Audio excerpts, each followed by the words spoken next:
You must tell me all your secrets. Remember, we must share everything together.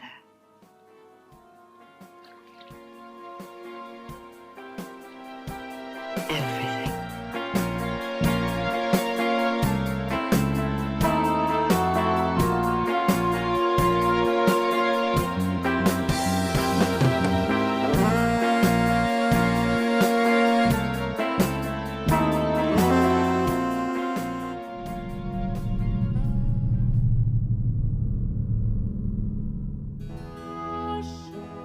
Close your eyes. Tell me what you see. It was my fault. I want to die too. Stay with me. Stay with me. Your thoughts distort reality. That's what fear is. I love you. Let's make a list of things you're afraid of. Where would you feel most exposed? The woods. What scares you about the woods? Everything. Is it any woods in particular? Eden. Imagine you're at Eden. Imagine you arrive at Eden through the woods. Tell me what you see. Darkness comes early down here. I heard a sound. The cry of all the things that are to die. The ground is burning. The ground is not burning. I've just been having a lot of crazy dreams. Do you love me? Help me.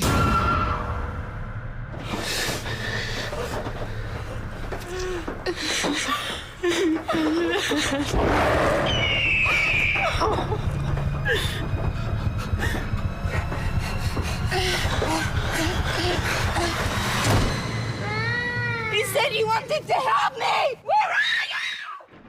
And welcome back to Girls, Guts, and Giallo. This is Annie Rose Malamet. And today, it's winter. Yep, and I have been doing that. We are here, or I am here, with Liam Billingham. Hello. Hi, Liam. Hi, Annie. We're talking about Antichrist. And Liam, can you introduce yourself? Sure. I'm a filmmaker and a podcaster and a recovering Lars Von Trier fan. I think I was pretty obsessed with this movie for a long time. I would say I'm definitely not obsessed with it anymore. But I did pick it because I think it's worth talking about. And it is like 10 years old. It's old. It feels like it just came out yesterday. It really does. Well, it's interesting. Like he's such a special guy, Lars, in so many truly ways. Yeah. So I was excited to talk about it because I also think for me it's his last great movie. I don't think he's made a movie as good since. Oh, okay. So you don't like the others in the Depression trilogy? I think Melancholia. I remember Melancholia coming out and going like, "Oh, Lars von Trier went mainstream." Like that was my impression of that movie, and I think that's a little bit absurd. Maybe, and it also I feel like Antichrist is such a hard movie that I feel like, and Melancholia certainly isn't an easy movie, but it feels comparatively less dense. And I hated Nymphomaniac. Oh, Nymphomaniac is. It's wretched. It's wretched. I can't believe I finished it. It was so bad to me that I still and I sort of actively rebel against the idea of watching The House That Jack Built because it just feels like he's become an internet troll. I haven't seen that one yet either. I can't bring myself to, but I'm sure I will at some point. Right. I remember when this came out, honestly, in 2009, that there was a ton of controversy around it. And I remember, like, there was the buzz. And then I watched it, and I think it's shocking, but I was like, okay. Right. But it's got graphic penetration and genitals being cut off and all of that. A clitorectomy. I believe it is described as. Yeah. So, written and directed by Lars Von Trier. What? Yep. Sorry, I couldn't help it. Yeah, so in case you haven't guessed yet, Liam is the first straight man that's ever been on this podcast. Yep. Breaking Hello. the seal. We're over 30 episodes in. Jesus Christ. Annie, you've changed. So, and, we work together. We do work together. But soon no more. And we talk a lot about movies. And we've talked a little bit about this movie. Yes. Yeah, I saw it at the New York Film Festival. In college, so straight white guy. In college, I was really into. I studied theater, and I luckily enough ended up at a theater school with like interesting intellectual people as opposed to like theater musical. I mean, there was musical theater there, but there was like an actual like pretty rigorous theater program there. And we read a lot of Bertolt Brecht. And I kind of knew who Lars Von Trier was, but then Dogville came out while I was in college. And I drove from my college in New Hampshire to Boston to go to like a screening of it. And I managed to get like the last ticket. I went with a friend, and that movie, Dogville, and I still think completely blew my mind. I was like, this fucking movie, I just think is a masterpiece. It's still my favorite Lars Von Trier movie. And that made me go back and like, I watched Breaking the Waves, which I still really love. And I watched, like, I did a deep dive. I like downloaded, he did a TV version of Medea in the 80s on Never Danish seen television. that. It's Yeah. great. Ooh. Beautiful. Udo Kier plays Medea's Creon. It's really good. And then I just watched everything, and I was really into him. And then like went and saw Manderley, which I've only seen the one time, and I don't know if you've seen that one, but I haven't. It's not good Yeah. compared to Dogville. So I was just really into him. And then this thing got announced, and it was like there was a lot of buzz around it. The like Lars Von Trier hype machine in like the the first decade of the 2000s. Like, he made a movie and everyone paid attention. I don't think that's the same at all anymore. But this movie just got so much attention, and it like people like lost their minds at Cannes. I was like, yeah! Like, I couldn't wait to see it. And then I went to New York Film Festival. Someone fainted at the New York Film Festival screening. It's true. And Elvis yes. Mitchell stood up and was like, someone get a doctor! Like, it was like this really insane experience. And then I saw it again at IFC when it opened. And then my girlfriend at the time bought me the Blu-ray. Oh, yeah. We're not together anymore. I'm still hung up on the girl who got you Salo. Oh, she gave me the complete works of the Marquis de Sade. Hot. Yeah. So yeah, I really, really loved this movie. I haven't felt though. I saw Melancholia a bunch of times too. Like, I thought it was great, but now it's hard for me to like relate to it in the same way. Yeah. Antichrist. Right. So some background. Please. Like you were saying, it immediately garnered controversy at Cannes. Where Charlotte Gainsbourg, so it stars Willem Dafoe and Charlotte Gainsbourg. Charlotte Gainsbourg won Best Actress at Cannes. She plays she. She plays she. They have no names. Their names are She she and and him. he. Mhm. She and he. And, I refer to them a lot as the man and the woman. It's appropriate. It's very intentional, I would assume. Yeah, absolutely. And Antichrist is the first in Von Trier's unofficially titled Depression trilogy. Oh, that's right. Melancholia Yes. and Nymphomaniac. Yes, Melancholia and Nymphomaniac. There's something sort of retrograde about him in general, but I also like that there's still a filmmaker who like, I'm making a like I appreciate like exactly like I feel like it's him and like Hanukkah that have this kind of like clout that they can say shit like that, and like it's super annoying, but I'm also glad there's at least like one or two of those. Bring it back. Yeah, bring it back. I love shit like that. So he began working on it in 2006 while being hospitalized for depression. Which is interesting. Yes, he was heavily inspired by Japanese horror films, and he said that he was unsure whether Antichrist could really be classified as a horror film because it's not so horrific. We didn't. Okay. Calm down, Lars. Just chill, bud. We didn't try to do shocks, and that is maybe why it is not a horror film. I took the horror genre more as an inspiration, and then this strange story came out of it. So thinking about this movie today and rewatching the trailer. And I've seen the film probably 5 or 6 times. I am caught up in how strange it is, not in how scary it is. Yes. It is a truly strange movie. It's not scary. No. But it is horrific. Yes. Which I think kind of puts it in the horror genre. I agree. Yeah, I think we just kind of associate horror with like you have to be scared, and I don't necessarily feel that way about horror. I think it needs to explore the horrific. It's also kind of like I was talking about this with I was talking to my friend George about this, with whom I do a podcast that you've been on. Yeah, you can plug it. I will. Yeah, I will totally plug it. But we were talking about there's that film, The Most Wanted Man, the Philip Seymour Hoffman movie, and I described it as like it's hard espionage in that like you see a James Bond movie and it's about like gadgets and girls and like saving the world, whereas like a hard espionage movie is like you don't know what's going on half the time because they're really committed to it. I feel like Antichrist is like a hard horror movie. Like it's not committed to jump scares or shock scares or anything like that. In fact, I'm a big fan of The Hour of the Wolf, the Ingmar Bergman film from the 1960s. I actually haven't seen that one. And there's a lot, I don't know if it's intentional at all, but it's about a couple on an isolated island who like meet their neighbors who are very strange. And it's scary, but it's actually much more of like an art horror film, and I think it has a lot in common with That's what this is. Antichrist. Yeah, I mean, in my research, I didn't find that he was specifically inspired by Ingmar Bergman, but you can see it. You can see it, definitely. So the script was delayed many times because an executive producer revealed the plot that the Earth was created by Satan, not by God. That's so interesting. Yes.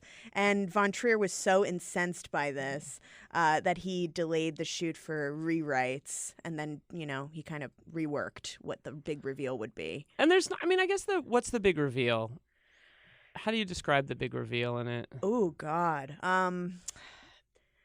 That, I don't know. I guess we have to kind of slog through it, and then maybe I'll... Yeah, it's a weird... Because it doesn't have it has a reveal, but it doesn't seem to me to have... It's not like the Earth was created by Satan. No. It's not that kind of reveal. No. It's interesting. Yeah. It's interesting. In 2007, Von Trier announced that he was suffering from depression and that it was possible that he would never be able to make another film. This is so interesting because if Lars Von Trier if not anything, is very good at getting everyone to look at him and to pay attention to him. So I often wonder... Such a troll. Not that I don't think he's depressed, fine. But like the fact that he would announce it. I'm never making another film. I know. I'm so sad. It's such a celebrity narcissist thing. Well, he's a narcissist. Yeah, absolutely.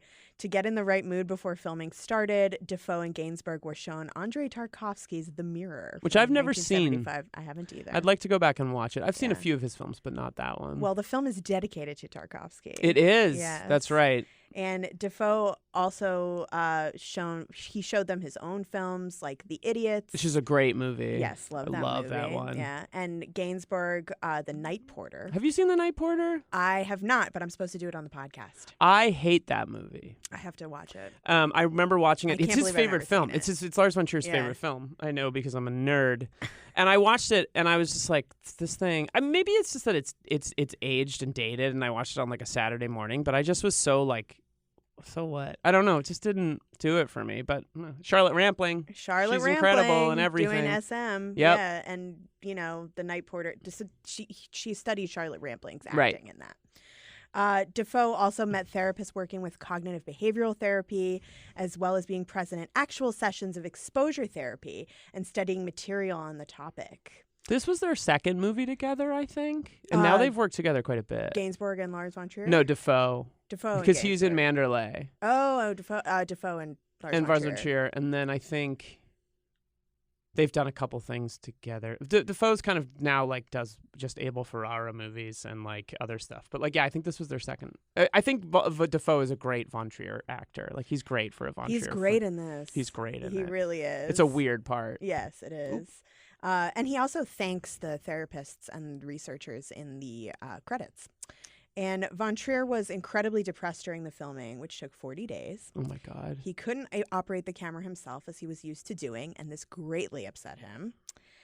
And then when he premiered at Cannes, several people walked out and fainted. And at the press conference following the screening, Trier was asked by a journalist from the Daily Mail to justify why he made the film, to which the director responded that he found the question strange since he considered the audience as his guests, not the other way around. He then claimed to be the best director in the world. I love this. I mean, I think this is like the beginning of the fall of Lars Von Trier. But I've watched that clip, he's clearly joking when he says I'm the best director in the world. And He's a troll. He's a troll. I also sort of love that he was like, "You're my guest." Like, I like that. One of the things that's great about the Cannes Film Festival, for better or for worse, is that there's still a culture where a film director can be like, "Shut up! I made a movie. I don't care what you think." Like, I think that, and like, obviously, that's mostly been inclusive of a specific type of filmmaker, but like, there's also something really hilarious about that press conference. Yeah. Oh, I mean, his interviews are generally pretty hilarious. Like him and the Hitler thing during the Melancholia. Like, it's insane. Yeah. You're just like, jaw on the floor. You just said that you feel bad for Hitler. Yes. Yeah. And Kirsten Dunst is like, fuck. I know. There goes my Oscar. I know. The gifs of like her reaction to that are everything. She's incredible in Melancholia, too. She really is. Actually, I love her. She's a really underrated actress. I think she's so underrated. Yeah. And I'm like her career now is really interesting and weird. Somebody on Twitter said, like, imagine if Sofia Coppola had cast Kirsten Dunst instead of Scarlett Johansson in Lost in Translation. Like, we would be on a totally different timeline. We would be in a very different world. We wouldn't have to deal with Scarlett Johansson. Yeah, ScarJo. So the ecumenical jury at the Cannes Film Festival gave the film a special anti-award and declared the film to be the most misogynist movie from the self-proclaimed biggest director in the world. God bless. God bless. The Talking Fox Chaos Race was nominated for the Palm Dog. It should be the Palm Day Dog. I don't like Palm Dog. It doesn't work as well. Palm Day Dog. Yes, but lost to Doug from Up and two versions. Fucking Doug. Right. I just felt like Can I swear on your show? Absolutely. Okay. Yeah. Fucking Doug. I just felt like we needed to know that. It's the important. Listeners needed to know that the Chaos Reigns Fox lost. Also, to the he's dog not from a Up. dog. So it's not a kind of. Why didn't they dog. give him like the Palme de Fox? I know, he's not a dog. Two versions were available for buyers at the Cannes Film Market, nicknamed the Catholic and Protestant versions, where the former had some of the most explicit scenes removed while the latter was cut. I'm sort of the belief that watching this movie with that stuff cut there's no point in watching the movie. What else are you watching it for? Yeah. It's like it is a movie for better or for worse, like that where to look away is to like deny the movie of what it's very, very explicitly trying to do. It's completely abject. Like that's what it's about. Yeah. So the film was received very well in Denmark by critics, of course. They have to love him. He's their biggest export. Yeah, but was polarizing in the U.S. And many critics found it to be very misogynist. What? What? Did you know? Does it list in the credit the misogyny consultant? It does. Okay, yeah, because that's like that was very and a gynocide consultant. A gynocide, yeah, that was very controversial. People were like, I remember reading people, understandably online, being like, if you want proof that Lars Von Trier is a misogynist, he hired a misogyny consultant to work on this movie. But why not? Which is interesting because that doesn't necessarily make him a misogynist. I am sort of, interested in exploring this question as we talk. Is this movie misogynist? Obviously, neither of us are the arbiter of Listen, all Annie. things misogyny. Yeah, but it's an interesting thing to talk about. It's an interesting thing to talk about because the movie is a major plot point. Misogyny, it is a huge part of the movie. Okay, so let's get into talking about the plot. Okay, let's do it. Okay. So we open with the prologue. These handwritten title cards show us each chapter of this film. And there's like a sound cue. It's like... Yes, and there's very slow-mo black and white of Charlotte and Willem boning. Having sex. Sorry, yeah. I mean, it can only be described as boning in this context. Ferally boning. They are. Yeah, in a shower with graphic penetration. The third shot is a a penis going into a vagina. And they shot it with the, I believe it was called the Viper. So this movie was a big deal because it was shot on Red 1 back when that was like a cool camera. Mm-hmm. But they used this camera called the Viper, which I think shot 9,000 frames per second of this dick entering this vagina. Yeah. And he would then, I think, perfect this with the opening of Melancholia, which has this beautiful opening of the film, which has no dicks going into vaginas, but does have all this like really powerful imagery of sad, depressed Kirsten Dunst. Yes, very slow-mo. He's into the slow-mo. There were porn actors that they used for the shots of penetration. Mm-hmm. And they even made casts of their genitals for the more violent scenes with like removable parts. Like apparently the vagina was in a ton of like moving parts to later in the film when we see it. And also there's opera music from Handel's opera Rinaldo, and it's snowing out. And it's a very intense sex scene. They're knocking shit over like crazy. They're really into it. They're really into it. Good for them. Yeah, good for them. Hell yes. You know, they just had a baby. The baby dies. They're too distracted by their ferocious sex, and the baby breaks out of the playpen and falls out the window looking for one of his toys and dies. And Charlotte it's kind of implied that she orgasms as the baby falls to his death. Discuss. What? So one of the things that's interesting about this movie is the idea that in the original version of the script is that the earth is made by Satan, not by God. Yes. And so if that is still like a central idea to the movie, even though it's not necessarily expressed in that way, is this like original sin? That's what I'm thinking. Right? I'm thinking, the garden they go to is called Eden. It's very heavy-handed. It's so heavy-handed. It's man almost and woman. Annoyingly. Almost. No, annoyingly heavy-handed. I'm generally not that interested in movies that have like biblical themes, but I'm giving this one a pass. Mm-hmm. Yes. And I mean, it's unavoidable. So many movies have biblical themes, but I think of this as like the original sin and the loss of innocence. Like the baby dies. Well, there's this if I remember, there's a juxtaposition of like you see the baby's face falling into the frame, and then you see her like lift her head up in pleasure as she's orgasming. Yes. And it's like a very intense. I mean, it feels it's heavy-handed. Yes. But it's also very powerful. And that opening, I remember seeing in the theater, and people were crying. People were like very, very distraught by the opening of that film. Wow, it is distressing. It's very distressing, and it doesn't shy away from being. You see the baby hit the fucking ground. Yes, which is crazy. Yeah, it's like hits and then it's like rolls. Ugh. Oh, it's awful. It's awful. Yeah. And I know we don't like Nymphomaniac, but there's a lot of like snowy street It's imagery. Beautiful. It's kind of similar to the opening here, something he would expand on later. I think also he's like, it's pretty hard to deny his craft. Like he's a pretty exceptional stylist. Yes. And I think that might get in the way of the ability to process some of what he does for its like repugnance, because he's so good at.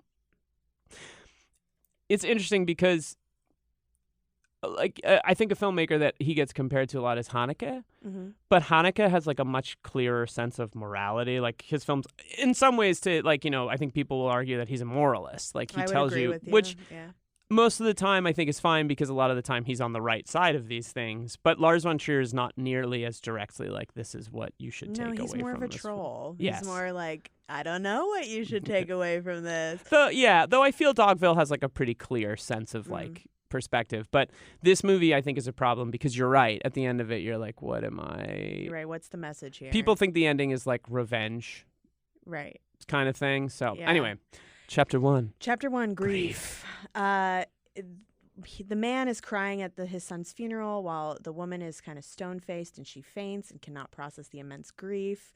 He visits her in the hospital, and she's been there a month, and he's already like micromanaging her and her medication. He thinks he knows better than her doctor. And, this is kind of the beginning of how he's going to really control her treatment to his detriment, ultimately. Right. And she thinks that this death is her fault, and he assures her that her grief is not atypical. There's a big theme in this of like, your grief is normal, he keeps saying to her. Like, it's okay to feel it and move through it. But that's so gaslighting, because it's like sometimes medicine is the only way that you can move through this thing. So it's so it's just immediate kind of misogyny.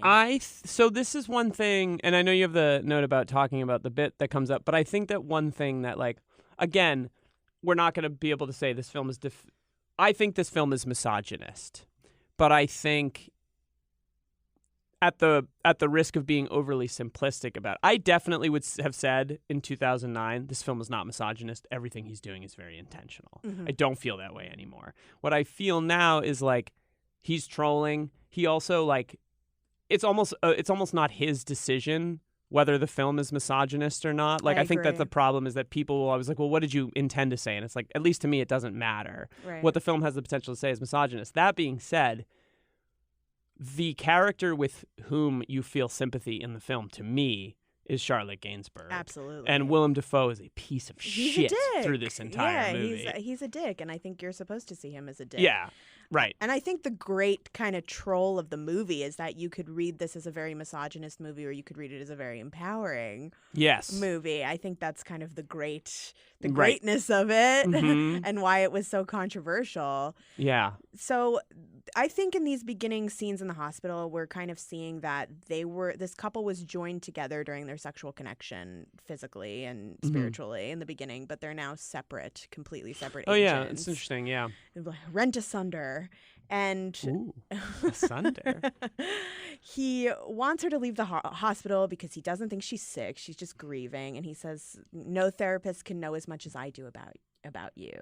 What a fucking monster. An awful thing to say. They argue, and there's a bunch of jump cuts. I also think it's interesting, and I think stylistically in the movies, the dialogue scenes have that sort of Lars Von Trier completely inconsistent continuity quality, which I think is really great. But I also think there's an interpretation of his behavior that he's seeking revenge on her because she killed his kid in his mind, right? Like he's not interested in her therapy, he's interested in torturing her. Or he doesn't, or there's a cognitive dissonance in this character that he doesn't understand that's what he's doing, but he's seeking to control something that he can't. Absolutely. Control? Yeah. I don't know. Yeah, it's all, control is a huge theme in this film.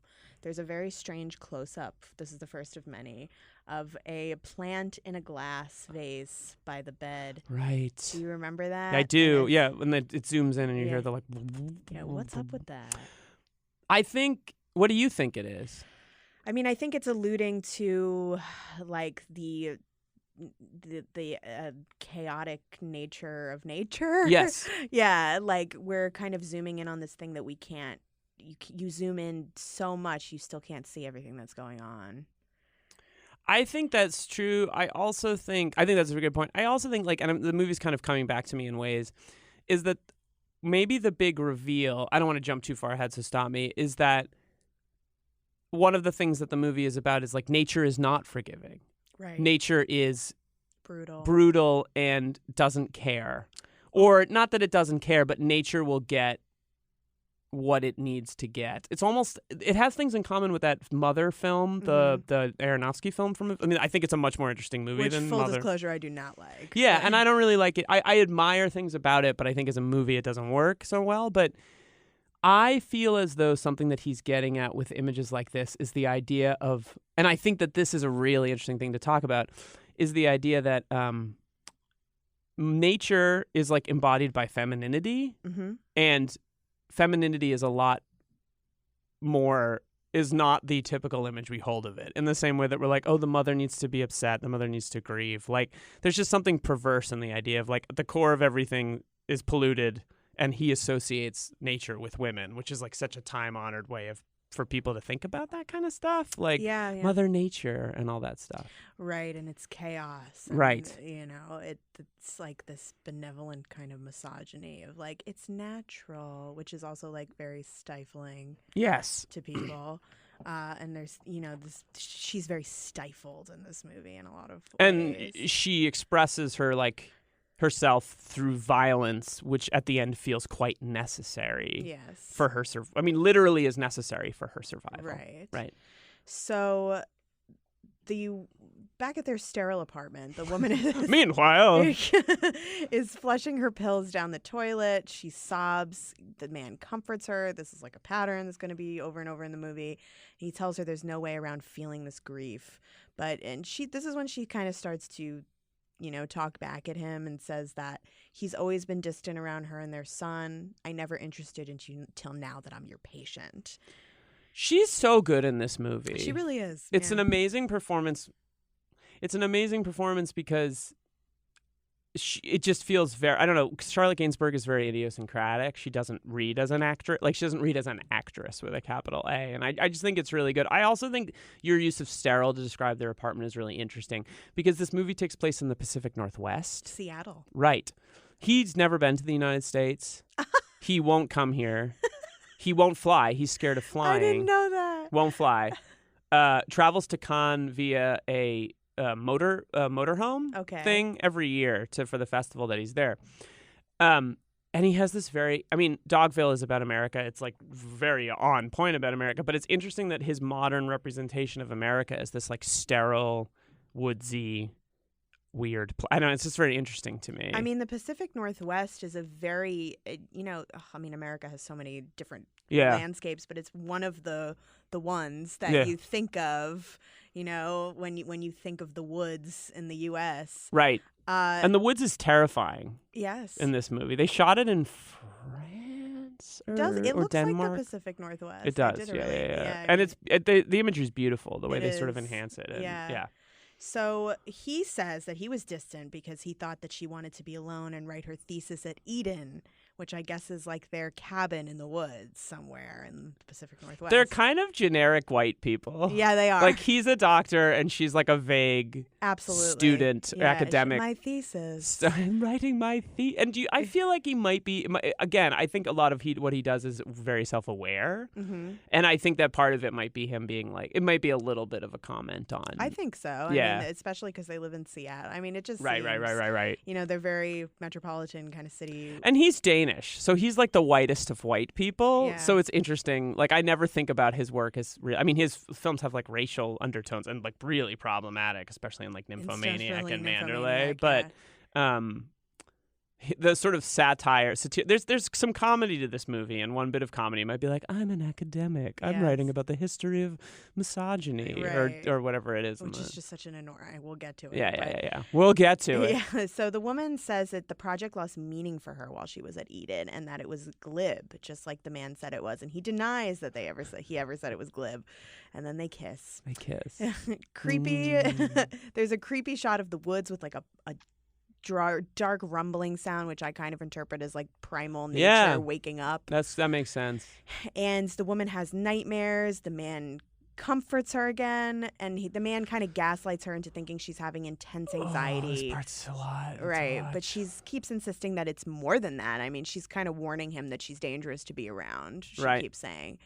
And then the woman ferally tries to initiate sex. This happens quite a bit in this movie. There's more shots of the woods, and she's saying while they have sex, do you love me, then help me. She's really begging for help. Right. And the man, his interpretation of helping her is he makes this list of fears. There's this pyramid, right? So like intellectual in quotes. Like, no, I can help you. You just need to get past your stuff. Right, exactly. But she can't list her fears. She doesn't know up from down. She's freaking out. She's really suffering. She bangs her head on the toilet bowl until she bleeds. That part is so painful to hard, watch. yeah.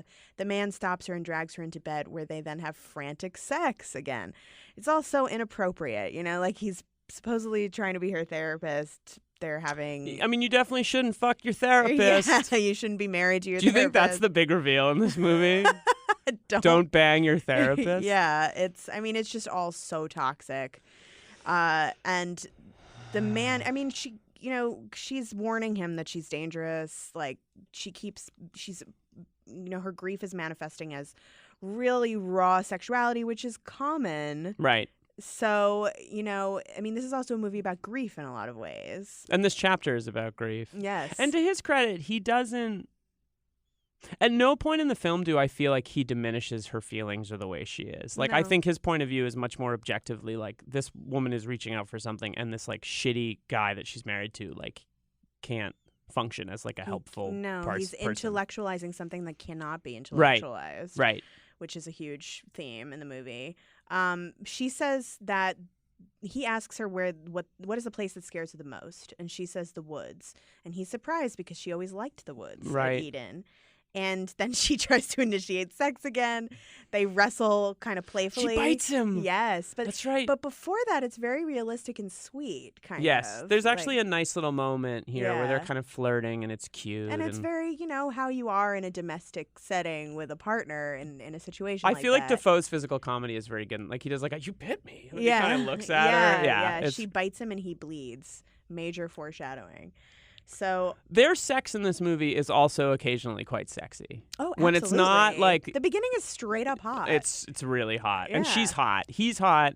He's hot in that like Willem Dafoe face way, Yeah, totally. and she's hot. Yeah. So, but yeah, the sex in this movie is hot at times. I would Yeah, say. absolutely. I mean, it's kind of a sexy movie. It is a sexy Yeah, movie in a way. Well, Yeah, I mean, as somebody who is like currently researching erotic thrillers, yes. it's very much like an elevated, like, but coming out of that tradition. Yes. Of the erotic thriller. And it's a movie for goddamn adults. Like, I know that sounds obvious, but like, there is something important to this film as like, this is a horror, like an unclassifiable horror movie. I think it's an important movie. I mean, I still liked it. I still like it. Yeah. I have like nothing but, admiration for it. I think that it was the precursor in many ways to a lot of the trends in horror that we're seeing now. Mm-hmm. With like a lot of the A24 horror movies. He's an innovator. I mean, it's an innovative movie in that regard. Yeah, right. because those movies are, and like this film doesn't deal with no, it does. You're seeing a lot more of these films coming out now that use horror to explore like collective traumas of people who are like, I think there's that there's the Get Out, obviously, and Us, but there's that new film whose name I can't remember that the A24 is producing that seems to be about like, it's a horror film, but some of it seems to take place in like the plantation era South. Like it's Antebellum? Yes, Yeah. it seems to cut between those two. And this movie does that too in a much different way when it deals with the like history of Right, and I know that the phrase elevated horror is much hated in the horror community, but there is something to this like art boom of art house horror. Yeah, and I think it's like it's fine. I mean, it's not like I like horror movies, but I do think you're right. Like I kind of blew my mind to think about like films like Midsommar, which I still haven't seen. But like Midsommar, clearly just from the trailer owes a debt to Lars Von Trier. Absolutely. Like you can absolutely So does see. Hereditary. Yeah, you can see his influence in Yeah. that stuff. So on the train on the way to Eden, the man tells the woman to close her eyes and imagine entering Eden through the woods. And the woman imagines herself in these really beautiful slow motion shots in the woods on this bridge. She's creeping through the woods in this like creepy, dark, overgrown, shadowy woods. It's great sound design. Right, great sound design towards the house. And the man tells her not to go in the house, but to lie down in the plants. And we get this shot that is very much like the beginning of shot of the Lars Von Trier shot, a woman upside down. Yes, or yeah. And she sinks into the grass. So now they arrive at Eden for real in the woods, and the woman insists the ground is burning, and she takes her shoes off, and her feet are actually burned. This is very disturbing to me. Yes. This is one of the most troubling things that happens in this Really, entire why? movie. Well, so like to come back to the idea of elevated horror, like when I was a kid, I could not watch The Exorcist. I was so scared of the idea of The Exorcist that like it would be on, because remember it used to be on TV all the time, and I would just be like, there's something so like absolute evil about this movie and like because it takes the form in this like little girl, and I think that anything that deals with this kind of like satanic thing is world turned upside down quality is really scary to me. And the idea that that's right, like, you grew up Catholic. I did grow up Catholic. I'm like, bah. Yeah, exactly. I'm also a recovering Catholic, but the idea of like this woman walking around and the ground is burning and the man can't feel it, and like in his mind it's in her head, but she has like these burns on the bottom of her feet, is just so and he ignores them. He ignores even though they're them physically there. It's just so like, it's just troubling in the sense that, like, again, we've all been, Catholics in particular, have all been trained to think of like the nature and the earth and all these things in alignment, and like femininity and like the use of women and so to kind of have this, it just really sits with me, the idea of like the world is completely torn asunder by this kind of thing. And so like, and this comes back to me with the idea of original sin is the death of the child, and is the pleasure that she derives in the moment whilst her son is dying. And the world is now turned upside down. And I think that's really upsetting. Totally. Yeah. And it's, the hellfire underground is the imagery. Also, the imagery that comes to mind is witch burning. Yes. Because of the gynocide element in the plot. While we're here, the trailer to this movie does the movie a disservice because these shots of her writing like Satan. I know. And this is gynocide on the book and all. Like, I hate that they give that away in the trailer. but it's so well integrated into the movie that in the trailer, it's like they put that with like a sound effect, and you're like, that's not scary. It's just a word. Yeah. Like, I don't know. It's just weird. It's just weird. It's not. It's a very horror movie trailer. Yes. The woman is so tired she needs to rest and lay down in the grass, and the man wanders off, hearing a noise, and sees a deer in a clearing and slowly approaches it. And as he gets closer, he sees that it is in the process of giving birth to a dead baby deer. Ew. And that the dead baby deer is hanging out of its body. And he looks on in abject horror. So this is the first of 3 hallucinations, perhaps, of creepy animals, which we're going to learn are the 3 beggars. Who are maybe supposed to be a perversion of the 3 wise men? Yes, but it's like the satanic version of it, and Yeah, it's yeah. tied to nature and all that. I didn't really have time to look into if there's actual background to this, so you'll have to. You guys have to do that look work. for the Patreon. The Patreon. Yeah, so because I'll definitely be looking it up for that. So then, of course, like I have to think about the dead child imagery, right? Yes. Their child died. So now we get to chapter 2, pain, in parentheses, chaos reigns. One thing that I do really quickly in Yeah, regards to this is these 3 beggars or whatever. I like that the movie takes the time to put yourself in Defoe's perspective, because I think it's important that like he see things that are baffling, and he knows that he's like, it makes it a more interesting movie that like his sort of sureness around the situation starts to collapse and dissolve. Yeah, in and the yet movie. he still insists that she's Right. hallucinating, even though he is too. It is a kind of amazing movie about gaslighting. Absolutely. Which I don't think I would have been able to give voice to when I saw it in 2000. No, I would have been like, but oh, cool, gaslighting. Yeah. Not cool, but you know what I mean. Now that we have like the language about that in the collective conscious, it's much easier to talk about that. Another way the movie's kind of ahead of its time. For sure, Mhm. yeah. So, chapter 2, pain, chaos reigns. Chaos reigns. The woman, Chaos reigns. my favorite part. The woman tries to cross the bridge but is too overwhelmed and runs away. And the man arrives at the house and looks around. He finds her in bed. He tucks her in. And he also finds these Polaroids of their son that he looks through. And in the middle of the night, the man wakes up to chattering and thumping noises.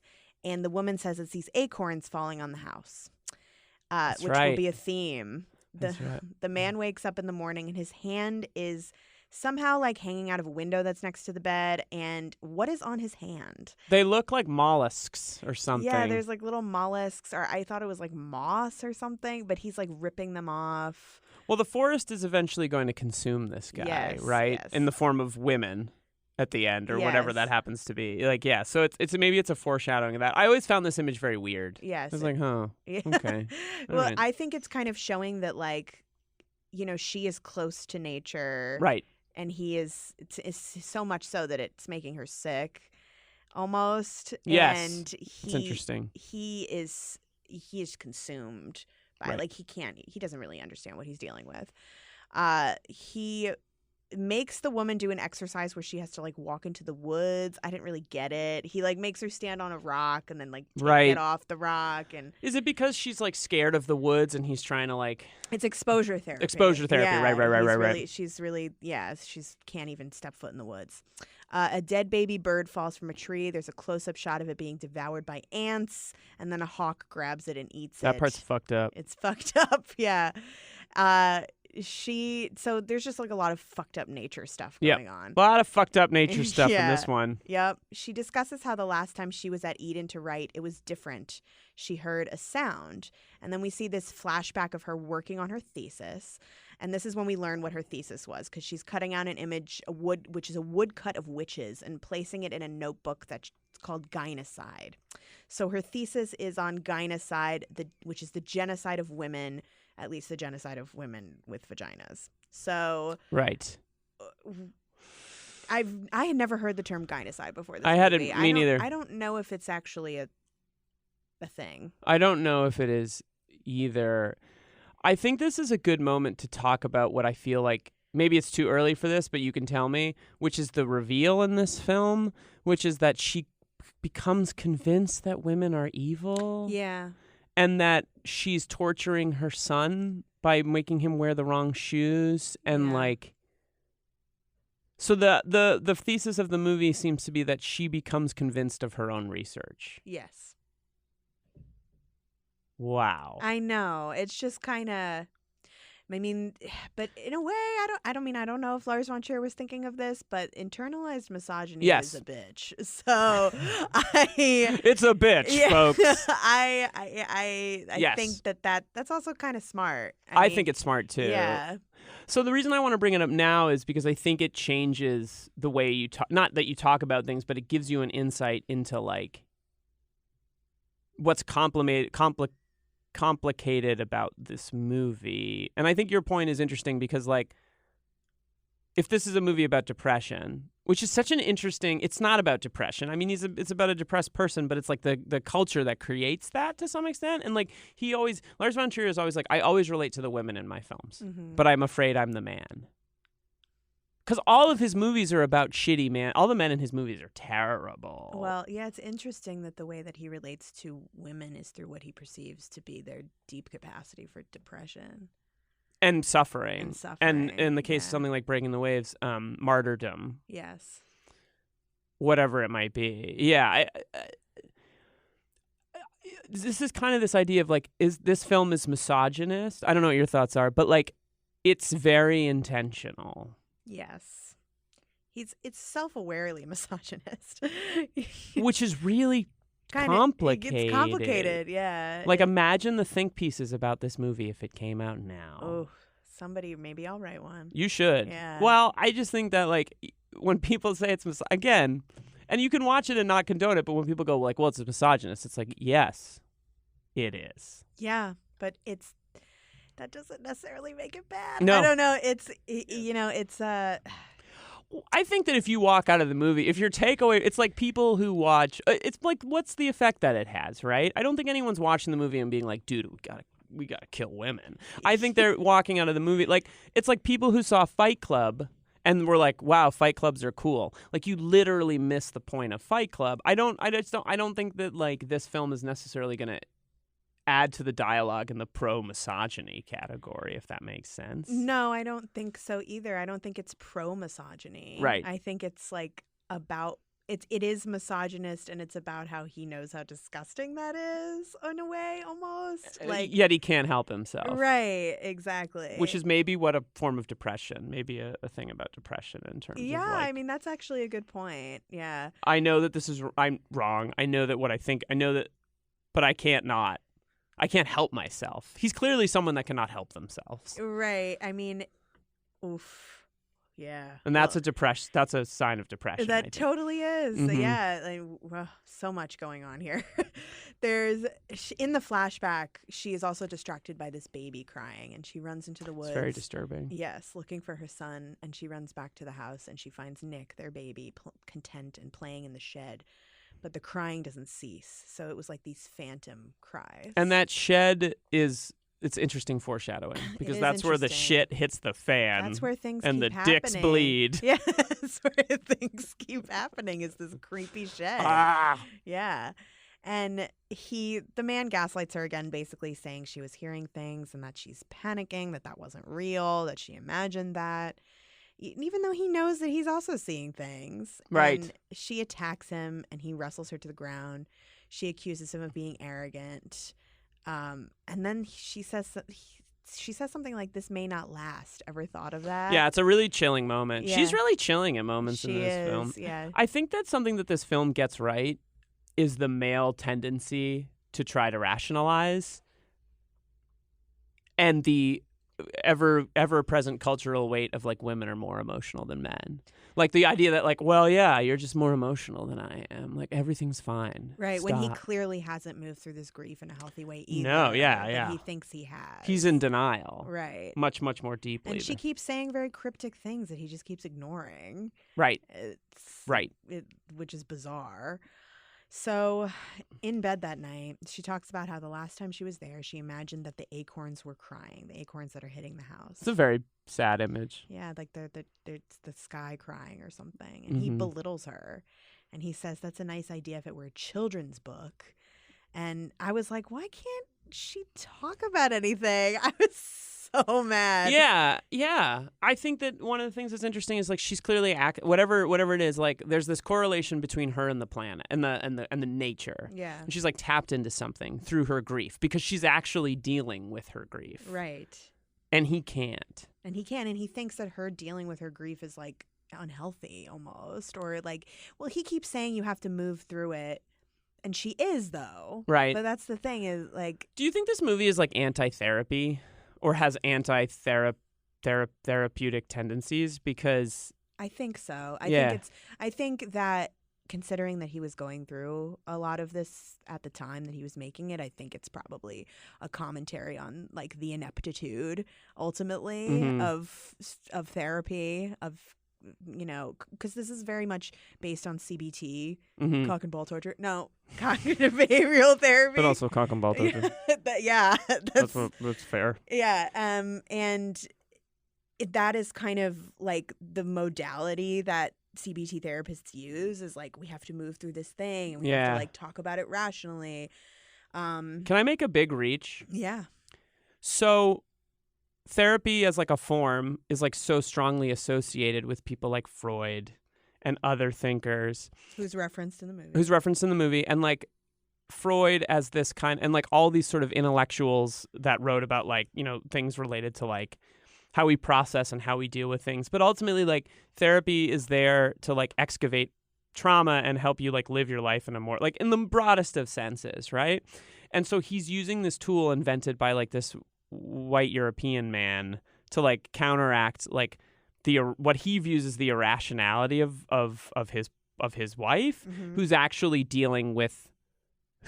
a researcher on like trauma that women have experienced throughout time, and like that starts to build up in her on some level, and it's like the earth is a graveyard of dead women is kind of something that the movie seems to be saying at certain points. So like that weird tendency, maybe it's not therapy, but it's the co-opting of therapy as like a tool to gaslight and oppress people historically who like absolutely are troubled by real actual trauma visited upon. Yes. And women have a complex relationship with therapy because it's been a lot of like modern mental health behavior practices were derived from the torture of women in these spaces, these therapeutic spaces.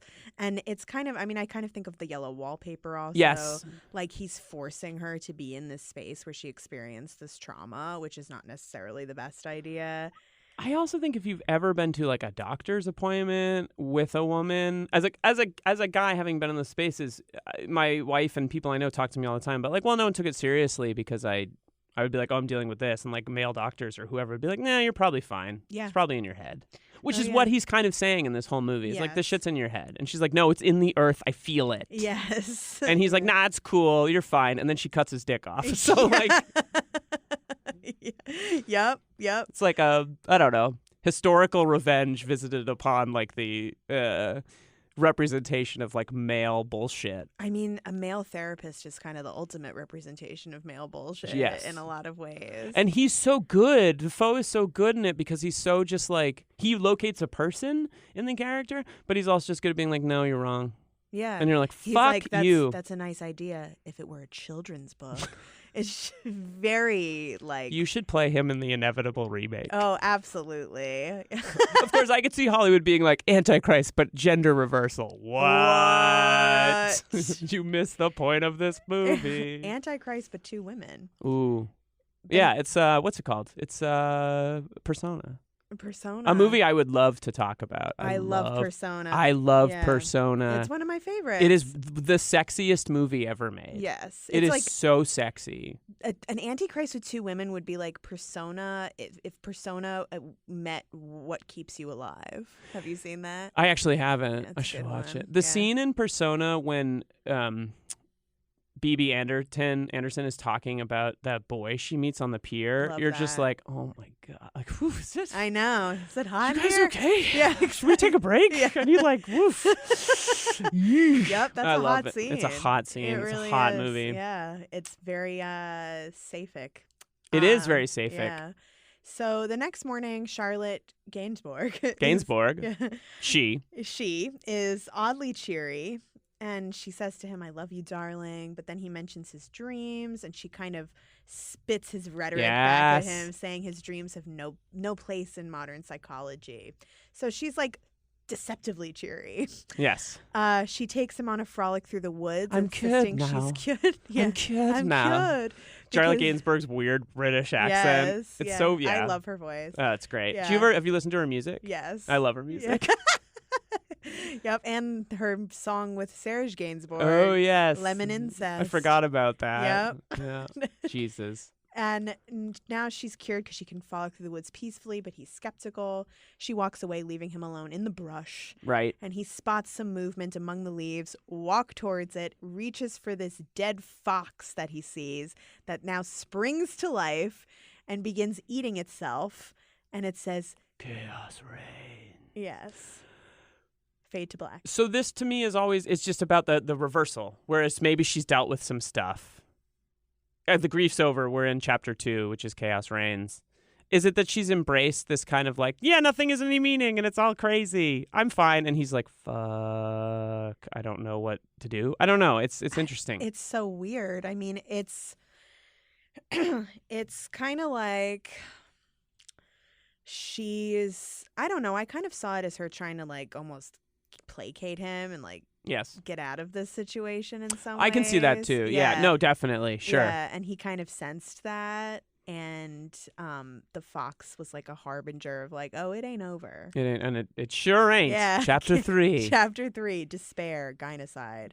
It starts raining. He goes back to the house. She is sleeping. And he grabs a ladder to go up to her secret writing space through this trapdoor. And he finds various images of women being tortured throughout the ages, like all these creepy woodcuts, mostly witch hunt imagery. 3 beggars. Yeah, I'm just remembering. Yeah. Sorry. And he finds her gynocide book, which I want that book. And it's an image. Call the gynocide consultant. there's an image of the 3 beggars, these constellations of pain, despair, and grief, which are the chapters in this movie. And it's a crow, a deer, and a fox. So we've met the deer and the crow and the fox already. Right. And he looks in her journal and he sees that her writing had become aggressively more and more unhinged and feral, like just scrawl eventually. Right. And he's scared. He's freaked out. And he wants to, later that day, he wants to do this role play with her where he's going to provoke her fears and she has to remain rational. And he says he is nature. And he provokes her by saying he's going to kill her. He intimates that he is more than outside nature. He's also human nature, which leads them back to her thesis. Right. Because she says she discovered something else in her material. She came to believe that women are inherently evil and don't control their bodies. The man is repulsed by this. Yeah. The man is repulsed. Interesting, because he's been such a fucking misogynist. Yeah. He's like, oh, yeah, no, totes. You should be like, yep, that seems accurate. Yeah, no, he's like, reproaches her for imbibing the gynocidal beliefs that she had originally set out to criticize. We're talking our way through this movie. It makes me like it, appreciate it even more deeply. And like one of the things that I appreciate about that I think it gets so right is that like the gaslighting that occurs in the movie is partially like that. Again, for this guy, there's things you don't say. Right. Like, so she actually lays something bare and he's like, no, you can't say things like that. Like, it's interesting to me that like, no, this is a discovery, which like, it sounds awful, but like the fact that he's so horrified despite his own behavior throughout the film just says a lot about this kind of like lack of understanding that he has about like who he is and what he's doing. Yeah. And I mean, honestly, if I can get slightly personal for a minute, this is something that I think a lot of women struggle with, like that I think we don't feel like we can talk about because it makes us like bad feminists or bad women. And, you know, having somebody who's experienced a lot of abuse in my life, like you do get to a point where you're like, it has to be me. Like, I have to be this bad The problem. person. Yeah, I have to be evil. Like, people see this evil in me and they're trying to punish me. So it's very dark, but Right. that's actually a thing that happens. So in a way, this kind of resonated with me. Like, I found this really interesting that she started to believe, after being exposed to so many horrible images, Right. started to believe there has to be some kind of reason that this was happening. And this comes back to the idea of depression. If depression is some form of self-hate, and what this film seems to be getting at is the idea of like self-hate through the ages. Yes. Like, this isn't limited to one. She's not Charlotte. She's right. So kind of the idea that maybe what he's saying with the movie is like, there's more to depression than the therapeutic idea of like, you don't like yourself. It's rooted in like culture and society and all these things, and the man of like rationality and science can't possibly fathom the idea that like that could ever be the case. And I also think we keep coming back to the idea of history and like the ground is burning, or there's these dead animals that are coming to life again. Like, everything is connected. Like, the history that she's researching is like the history of dead women murdered by men or murdered by male institutions. This is affecting my psyche. And he's like, no. So the second she sort of identifies a real trauma or a real depression, he's like, that's not what it is. Right. You're sad because your kid died. Yes. It's pretty deep. It is pretty deep. It's a good movie. Yeah, it is. Damn. A good movie. Yeah. I love this movie. Yeah. So they have sex again, and the woman demands that the man hit her, but that's right. But he will not. Another kind of that's also kind of interesting to me is this kind of idea of like, you know, she wants this thing, and he's like, I'm not going to do it, thinking that he's protecting her, but it's like she wants it. Yes. So she sobs violently and says, then you don't love me. And she goes outside naked into the woods and starts violently masturbating at the foot of this rotting tree. And the man finds her and finally slaps her across the face. Finally. And she begs for more. And they have sex at the base of this freaky ass tree. And she mutters something about how the sisters from Ratisbon could start a hailstorm. And you see this like flash of this woodcut imagery. It's almost like a Macbeth line. Yes. A little toil and trouble. Yeah. It's a weird moment. What is Ratisbon? It's these sisters. Oh, these okay. Witch sisters, probably like their last name or where they were from or something. Okay, that's interesting. And their bodies, we zoom out and we see that there are bodies entwined within the exposed roots of this tree. It's a city in Bavaria, southeast Germany. So the Sisters of Ratisbon. This image is very iconic to the movie. Yes. Them boning in front. It's the cover of the. No, it's not the cover. It's one of the images on the Blu-ray. The Blu-ray is her cover is her bloody legs. Oh wow. Okay. Like her knees up. And Yeah. But yeah, this is one of those iconic images of like all the limbs and the trees. Like it was like the first press shot. Right, like the women are with her. Yes, like that's great. It's so powerful. Yeah, that's really good. Yes, yeah. She says back at the house, he chastises her again for believing women are evil, and she says he says you don't have to understand me, just trust me, which is so horrible to like. Why doesn't she have to understand him? She finds the papers he was looking at before, because there was this point where he like opened an envelope.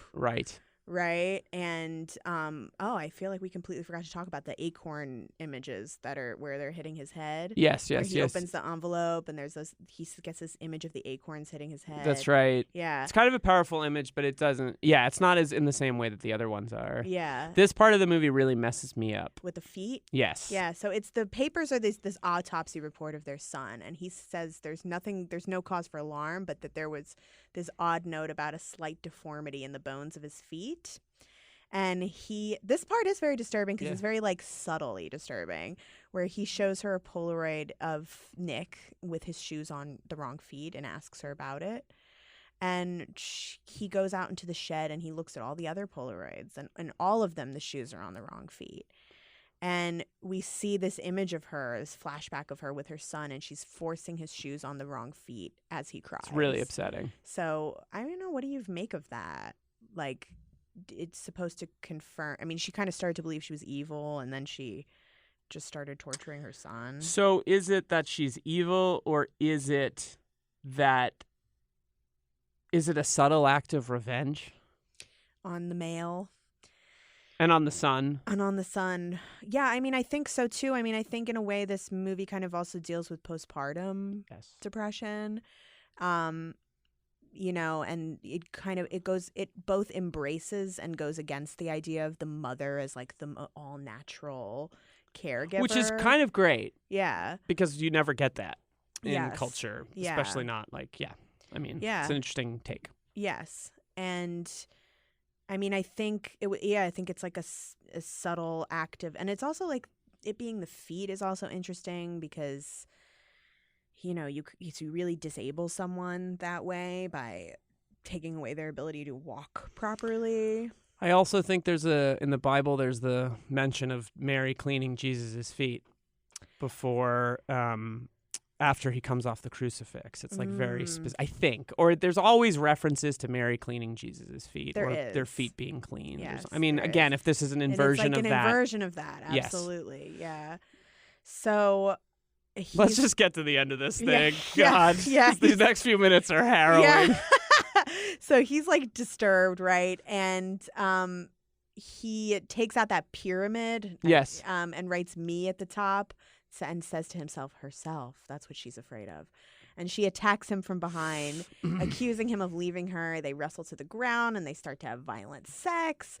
And when he says he loves her, she says, "I don't believe you. I don't believe you." Yeah.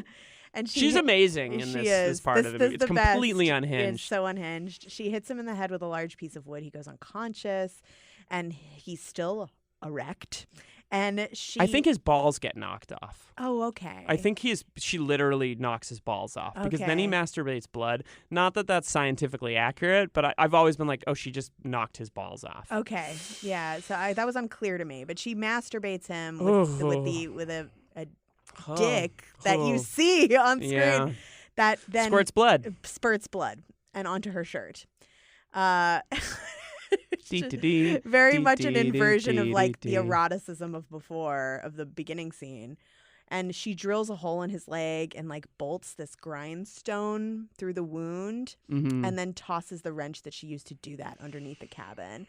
And she walks into the woods pantsless. And that is Antichrist. Just kidding. He awakens, unable to loosen that bolt, and he hides by dragging himself into a deep foxhole at the base of that dead tree. And she screams out for him and calls him a bastard a bunch of times. He finds the last beggar in the tree, which is the crow, which is buried alive. And it reveals his position. Squawk. Yep. And he tries to like bash its head in.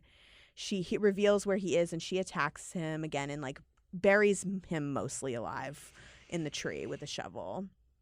Now we get chapter 4, the 3 beggars. As night falls, she is now remorseful, and she unburies him, but she cannot remember where the wrench is to get that grindstone off of him. She helps him back to the cabin, where she tells him she does not yet want to kill him, adding that when the 3 beggars arrive, someone must die. Which is like an inversion of the baby Jesus being born. Yes, absolutely. It's all very satanic. Yes. And she sobs on top of him. And, you know, she also says a crying woman is a scheming woman. It's a very disturbing moment. Which I'm going to look into it, but I think is maybe a quote from like a misogynist text. Yeah, it reads that way. Yeah, like maybe even the Malleus Maleficarum, which is the witch hunter book that they use. Oh. Yeah. So, Jesus. Because there's so much witch imagery in this. So. Yeah, there's a lot of it. A crying woman is a scheming woman. I'm curious. Yeah. I think that it very much sounds like something from the Malleus Maleficarum. So she uses his hand to masturbate herself. And in a flashback, she recounts Nick climbing up the window. She sees him, right? Yeah, she sees him while they were having sex and didn't act.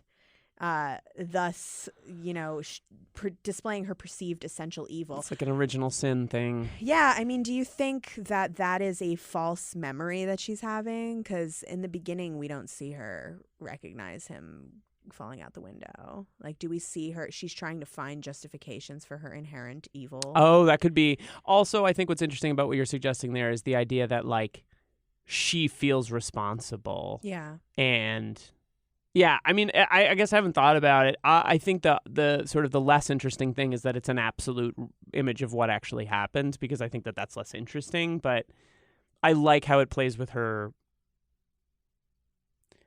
I like how it plays with our perception of her. And I also wonder if like maybe if this movie is all about inversion and the idea of someone being depressed and getting therapy and feeling better is that they like see the good in themselves or whatever. They like feel the idea that the inverse is like, no, I'm terrible and I know it, as a form of freeing yourself is kind of a compelling, again, this is like world turned upside down kind of stuff. Yes. So like the embracing of your like inherent shittiness, whatever, which is glib but kind of a thing, is really interesting to me. Yeah, I agree. So she cuts off her clitoris In a close up, ladies and gentlemen. with this pair of scissors, Rusty which we scissors. rusty scissors, which we see in graphic detail. So she's like removing, which is another thing. Like men, in the 16th century, used to think that the clitoris, if a woman had a clitoris, that meant she was a witch because they never actually interacted with a vagina. So It's a really upsetting shot. right. It's I think this was actually my rewatch was the first time I ever watched it without like my hands in front of my face. Did you see this in the theater? No. Oh, okay. Just curious. Yeah, Yeah, it's a lot on the big screen.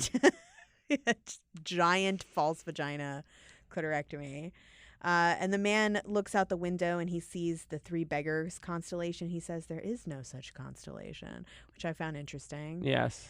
And the woman sobs and says none of it's any use. These lines are so burned into my brain. Yes. And the hailstorm begins, which it was implied earlier that witches could summon hailstorms.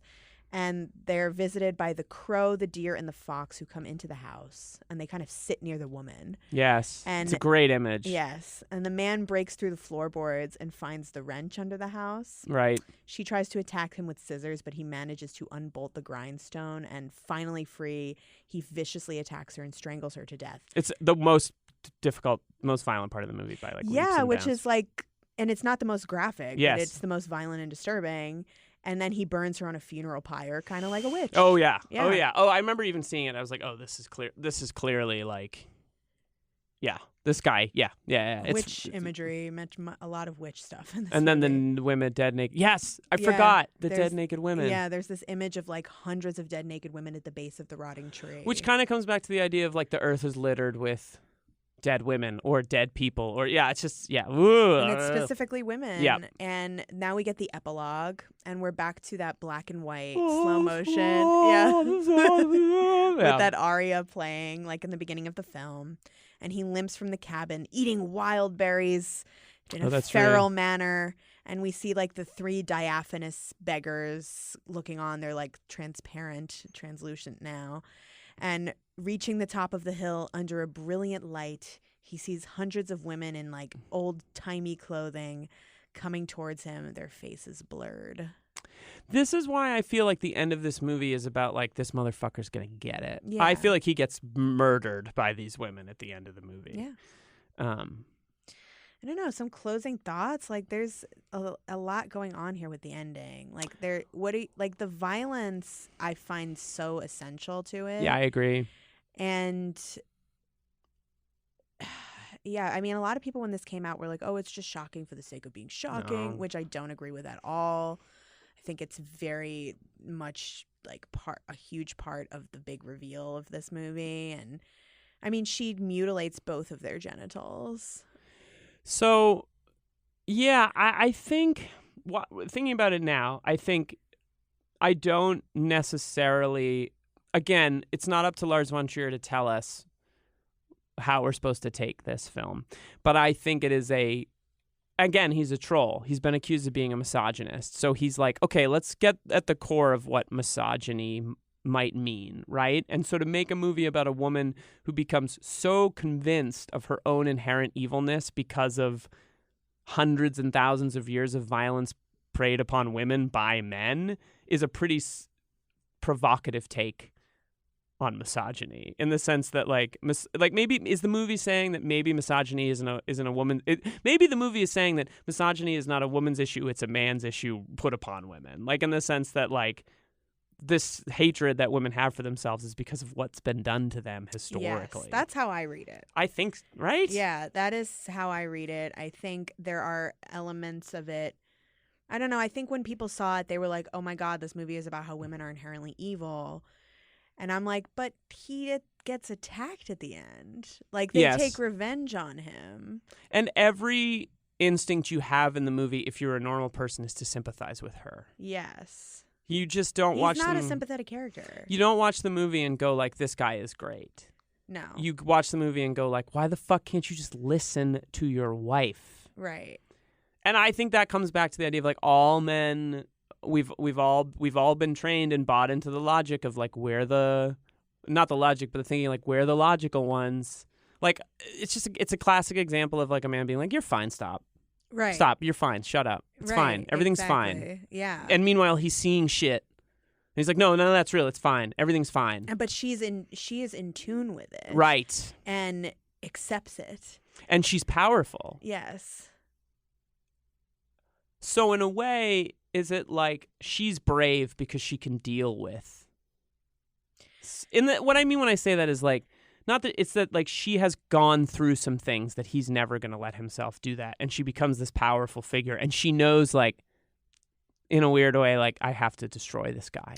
Well, and I think it's also about trauma and Yes. how trauma can, it feels like this really dark thing inside of you, and it's instead of repressing it, like she completely purges it and allows it to become this huge dark thing that can control even weather itself. And his whole thing is like, oh, you have to move through it, but really he's trying to get her to repress it. It makes me think it's funny we talked about this earlier, but he did that TV version of Medea. Mm-hmm. And like the thing about Medea is it's about a woman murdering her kids to reclaim some autonomy in her life from her Right. shit husband. Right. And like this movie has something in common with that. Right. And that's something we haven't talked about. So if she at the beginning of the film watches her son die, what inherently ties her to this guy? Is it their child? Like is it a way for if the child dies, can she escape? Can she get out of this like terrible? And we don't know anything about their relationship before, but like Right. there's nothing that makes me go like, "Oh yeah, this guy was great before his kid died." Like No, I think she's always resented him. Right. I mean, and she kind of says that. yeah, and I mean, immediately in the beginning of the movie, in the hospital, she's like, "You always do this." Like, Right. There's immediately a tense relationship between them, and they do appear to have this great sex, but it's Yeah. like fueled by rage almost Exactly. inside of her. And yeah, I mean, I could talk about this movie for forever. I think It's really good. there's And so much going on. talking through it in this context has like made me appreciate it more. I think that I think that probably it's because of the history it has, it's easy to be glib about it a little bit. But like, I think that on some level, this is a movie about a woman understanding that you can't control nature, and a man murdering her because he can't accept the reality of his own trauma. Like a kid fell from a window. The shit happens. Like there's a little bit of shit happens to that. Yes. And he needs to like handle it in his way, and it's so interesting that he lights her on fire at the end. I mean, it's awful, but it also speaks like I have to purge the earth of this. Right, and it's also kind of speaking to how shared trauma between two people can be toxic, Right. and not necessarily healing. Like, Right. They're feeding into each other's manias. Like she's feeding his just as much as he's feeding hers. Right. Like he doesn't listen to her, and she is, almost kind of reliant on him as like almost like a child is in Yes. some ways. So yeah. She needs something that he can't give. Do you think this movie is misogynistic? God. I don't. Mhm. I think Lars Von Trier is a misogynist, and I think because of that, I think it is a misogynist movie. But I think, like I said earlier, I think it's really aware of it in a way Mhm. that I find very fascinating. And sometimes I kind of appreciate it because I think sometimes like women filmmakers, like there's so much pressure on them to like make this grand statement, which is why Chantal Akerman, Yes. who loved Lars Von Trier. And the quote is just like he gives women in this interview from AV Club, I don't know any man giving that space to a woman, referring to Charlotte Gainsbourg or Emily Watson in Breaking the List. Yes. So, I mean, I find that there's so much pressure on women like Chantal Akerman to make these like feminist epics. Yes. And I think sometimes it's interesting when men explore that because they have so much space to explore it in a way that women don't a lot of the times. So I don't know. It's hard. It's difficult for me to say that I love something that I think is misogynist. I understand. But I do love this movie. I think to your point, I think he's a misogynist because of the constant need in his films to torture, hurt, and manipulate women. Yes. But I also think if there's something that redeems it in this film, and that I think it's separate from talking about his other movies, is there is a very clear willingness to reckon with that in this movie, both personally for him, but also I think he's taking a much larger historical. He's taking a much larger historical kind of perspective on it. And asking whether this is if he's implying that there are dead women in the ground everywhere, it implies a certain complexity to what misogyny is. And I think that I've never kind of viewed it that way before. I think he's using horror to touch on some real horrible shit. Yes. And I think that makes it, again, totally in many ways a misogynist film, but also reckoning with it in a way that no other male filmmaker is going to attempt to do that. He's kind of exploring his own misogyny, which I honestly find really compelling. Yeah. I think that more people should explore their own implicit biases in their work. And a lot of his films do that. Yeah. And if there's a way that he's collapsed and lost, or the way that, and I haven't seen The House that Jack Built, but it seems to me that he's doing the inverse, which is oh, you think this is who I am? Then let me make a movie about it. Right. As opposed to this film, which I think is him responding to this isn't as simple. I don't think he made Antichrist to combat charges of misogyny against him. But I think he made the movie to go if this is something you guys want to talk about, let's really talk about it. Yeah. Yeah. Which is pretty compelling. Yeah. And I mean, he made it in the depths of a depression. So in a way, he's saying that he identifies with this woman who is depressed after losing her child. I mean, if anybody's a stand-in for him in the movie, it's Charlotte Gainsbourg. Absolutely. So I think it's a pretty incredible movie. Yeah. I think it's kind of maybe it's not my favorite of his films, but it might be the most important movie he made. Yeah. And I think time is going to be good for it. I think time has. No one talks about it, but I don't know. I think it's. Yeah, I think it's retrospectively, like I said, I think it inspired a lot of what's going on right now in film. Yep, I agree. So this was so fun. This was fun. Thank you for bringing me on. And you made the joke earlier, but I'm honored to have earned a spot on the show. Yeah, you did it. It's nice. Thank you, You Annie. did it. Yeah, Yay! of course. High five. 30 episodes in, we never had a straight man. You're the first. I'm the first one. It's a huge honor. I have some notes. No, I'm just kidding. Cool. Well, Liam was one of the people who told me I should only do a few scenes, but then the people were like, "No, we want the play-by-play." No, I think it's good. I missed that on my show. Yeah, plug your show. So I do a show called Oeuvre Busters with my friend George Fregopoulos. It was inspired by, there's this interview that John Cassavetes, Peter Falk, and Ben Gazzara, the GOAT, my favorite human being of all time, did promoting the film Husbands in the 1970s on Dick Cavett. And it's the most hilarious. When you're 25, it's hilarious. When you're 35, you're fuck these guys. So we did our first season. We watched that, and we talked about all of John Cassavetes' movies kind of in to sort of look at them in a current lens. And season 2 is on Philip Seymour Hoffman, and season 3 is Batman.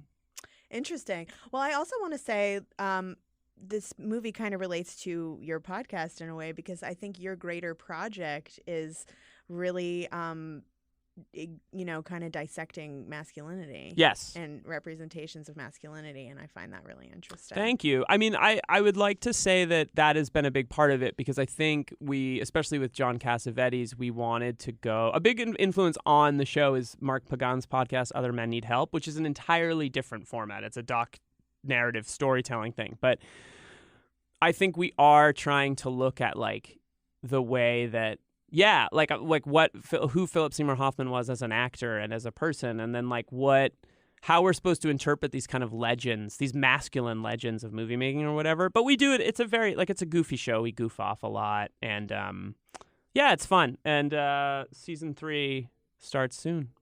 And they can find you on Instagram and Twitter as Oeuvre Busters. Oeuvre Busters on Instagram and Twitter, and I'm Liam G. Billingham. And my co-host George Fragopoulos is G. Fragopoulos on Twitter. You don't have to follow him. He's fine. He's great. Yeah, he's the best. He loves Sallow. He does. He wants to come on your show and talk about Sallow.